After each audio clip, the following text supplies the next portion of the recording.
आदरणीय साथ संग जी, प्यार से गाना जी, रंग निरंकार जी। एक छोटी सी भजन है, आशा है परवान कीजिए। सेवा सुमिरन से सब दुख भागेला, सेवा सुमिरन से सब दुख भागेला। हमरे सती गुरु की जहाँ जहाँ होला सत्संग, वहाँ बड़ी निक लागेला। हमरे सती गुरु की जहाँ जहाँ होला सत्संग, वहाँ बड़ी निक लागेला।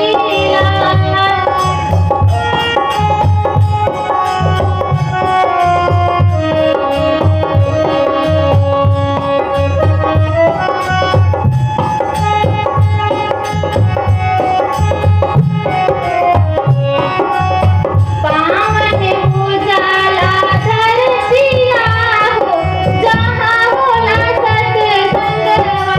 पूज होनी भैया बहिनिया हो, जहाँ होला सत्संगवा।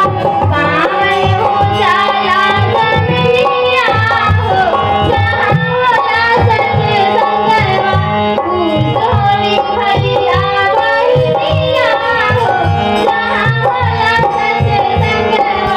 हरि दर्शन से सबके भाग जागेला, हरि दर्शन से सबके भाग जागेला। हमरे सतगुरु के जहाँ जहाँ होला सत्संग, वहाँ बड़ी निक लागेला।